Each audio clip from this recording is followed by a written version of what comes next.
Hello everyone, welcome back to my YouTube channel. तो मैं आप सभी को बताना चाहता हूं कि जो अभी इन दिनों 1, 2 और 3 तारीख के लिए जो ड्राइवरों की हड़ताल रखी गई है वो सही है या सही नहीं है। उस पर बैठक भी हुई है और पुलिस प्रशासन ने भी बहुत सारी चीज़ें बताई हैं। तो चलो उन पर एक बार अपन गौर फरमाते हैं कि क्या सही है क्या गलत है। होगा। पहले क्या प्रावधान था इसमें कि यदि आप हिट एंड रन करते हैं और आप यदि किसी तरीके से इसका इतला नहीं करते हैं तो आपको 2 साल का प्रावधान था, लेकिन अब इसको संशोधन करके अब इसमें 10 साल का प्रावधान यहां पर जुर्माने के साथ में 10 साल का प्रावधान यहां पर कर दिया गया है। जो ये ट्रांसपोर्ट एसोसिएशन है, ट्रांसपोर्ट एसोसिएशन की तरफ से कहा जा रहा है कि यदि हिट एंड रन करने के बाद वो बिल्कुल जाहिर तौर पर बहुत सारी ऐसी पेचीदगियां हैं जिन पर समझाने की कोशिश भी होगी, समाधान का रास्ता निकालने की कोशिश। शुक्रिया आपका तमाम जानकारी के लिए। आप नजर बनाए रखें, इस खबर से जुड़ा जो भी अपडेट होगा सबसे पहले आपको जी न्यूज पर देंगे। और चलिए आगे बढ़ते हुए एक और बड़ी खबर आपको बता दें, जो कि आम चुनाव से पहले और सरलीकरण की जो बात की जा रही है यहाँ पर ट्रांसपोर्ट एसोसिएशन की तरफ से, उस पर अब देखना ये होगा कि आखिर में यहाँ पर क्या एक बीच का यहाँ पर रास्ता निकलता है या उसमें किस तरीके से क्या यहाँ पर राहुल। लेकिन इसके अंदर ये जो पूरा मामला है ये भारत न्याय संहिता का मामला है, जिसके अंदर सेक्शन 104 जिसे एप्लीकेबल किया गया है। ये जो मोटर ड्राइवर्स हैं, जो ट्रक ड्राइवर्स हैं, इनकी डिमांड आखिर क्या है? क्योंकि क्या हिट एंड रन के केस के अंदर ये पुलिस को सूचना देने से बचना चाहते हैं? क्या इनकी डिमांड है? ऐसा सोच रहे हैं कि स्ट्राइक है या स्ट्राइक होने वाली है। वजह क्या उसकी, तो बोल रहे हैं कि अभी जो नया कानून इंडियन पिनल कोड, भारतीय न्याय संहिता, वो जो नया कानून आने वाला है उसमें ड्राइवर लोग हैं उनके खिलाफ सजा बढ़ा दी गई है।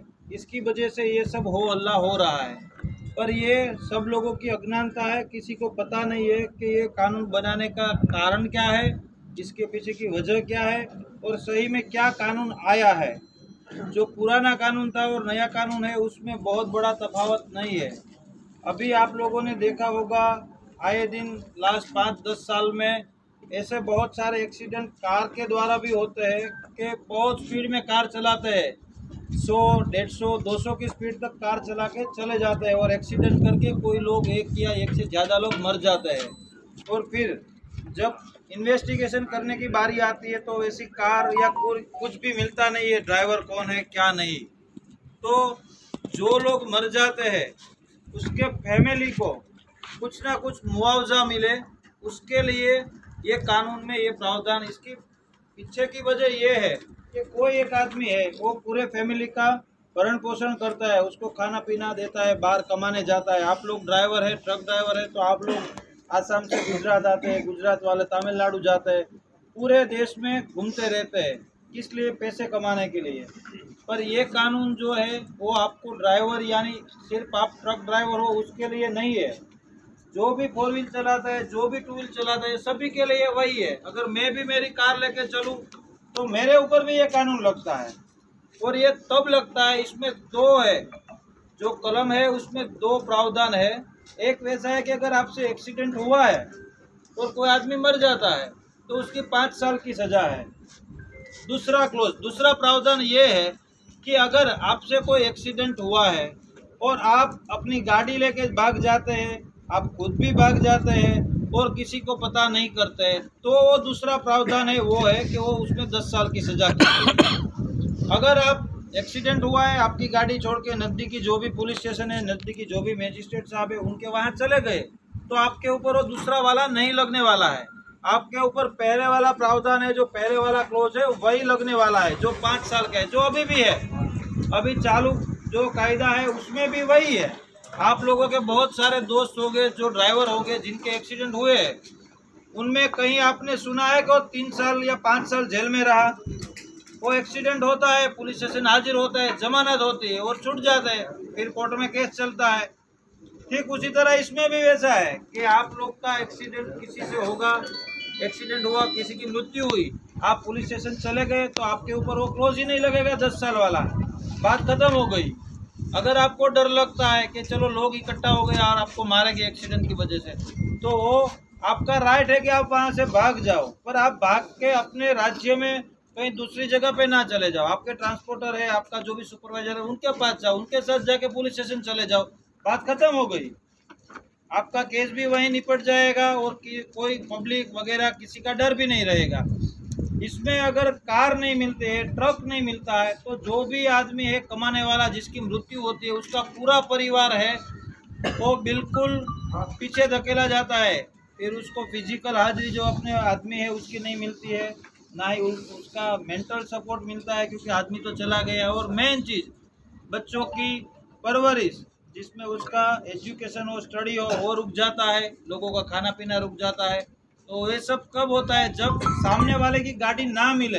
अगर गाड़ी मिल गई तो आप सभी की गाड़ियों में अभी थर्ड पार्टी इंश्योरेंस रहता है, तो इंश्योरेंस वाले पैसे चुका देंगे, उसमें कोई बड़ी बात नहीं है।